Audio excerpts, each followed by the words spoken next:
Assalamualaikum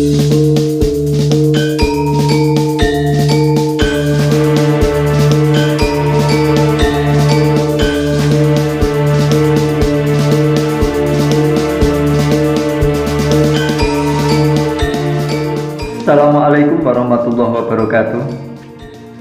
Salam sejarah, salam Nusantara.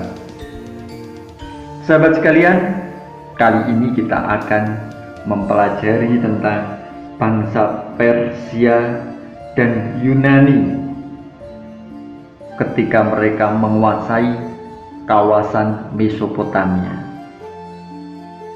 Bangsa Persia menguasai Mesopotamia sekitar tahun 539 sampai 330 sebelum Masehi, dan sedangkan bangsa Yunani 330 sampai 323 sebelum Masehi.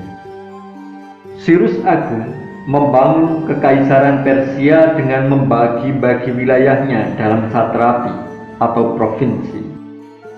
Cyrus digantikan oleh Darius I sekitar tahun 521 sampai 486 sebelum Masehi.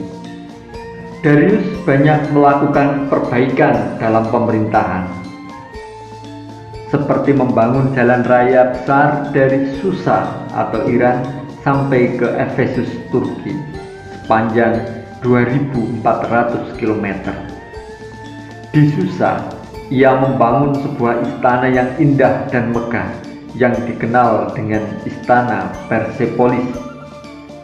Dalam masa pemerintahannya, ia terlibat perang dengan Yunani atau sekitar 499 sampai 479 sebelum Masehi, dan mengalami kekalahan di Marathon Yunani pada tahun 490 sebelum Masehi. Kekuasaan Persia atas Babilonia runtuh di bawah pemerintahan Darius III atau sekitar tahun 336 sampai 330 sebelum Masehi. Dalam 3 pertempuran melawan Alexander Agung dari kerajaan Makedonia, Yunani, Persia takluk.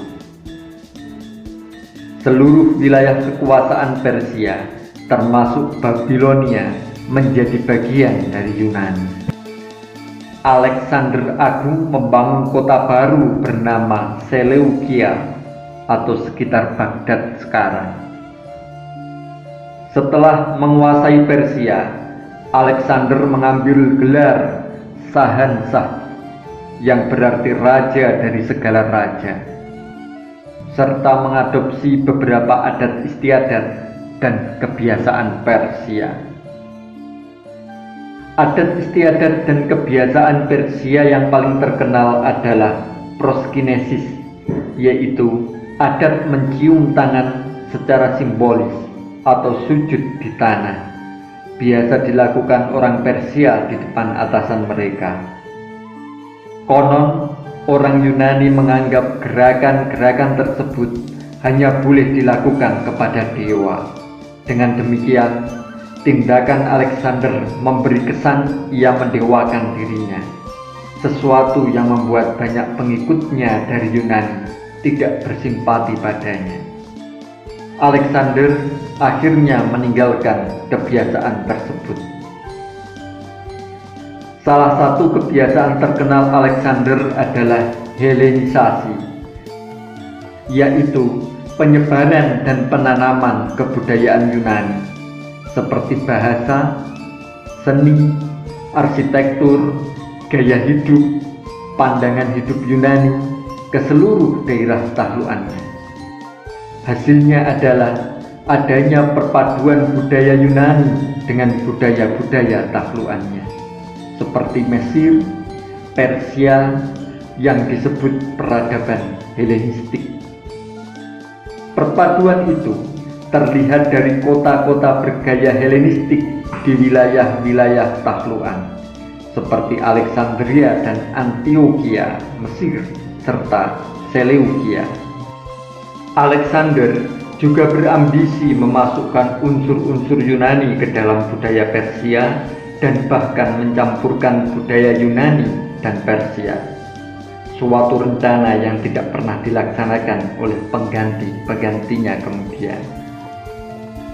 Pada Juni 323 sebelum Masehi, Alexander meninggal di istana Nebukadnezar II di Babilonia dalam usia 32 tahun. Kekaisarannya terpecah menjadi 4 kerajaan terpisah namun stabil, yaitu dinasti Ptolemeus di Mesir, Seleukia di Persia, Pergamon di Asia Kecil, dan Makedonia di Yunani. Sebelum dikuasai bangsa Romawi, kerajaan-kerajaan ini saling bersaing berebut dominasi. Sahabat sejarah, demikian tadi sekilas perjalanan bangsa Persia dan Yunani di peradaban Mesopotamia. Salam sejarah, salam Nusantara. Assalamualaikum warahmatullahi wabarakatuh.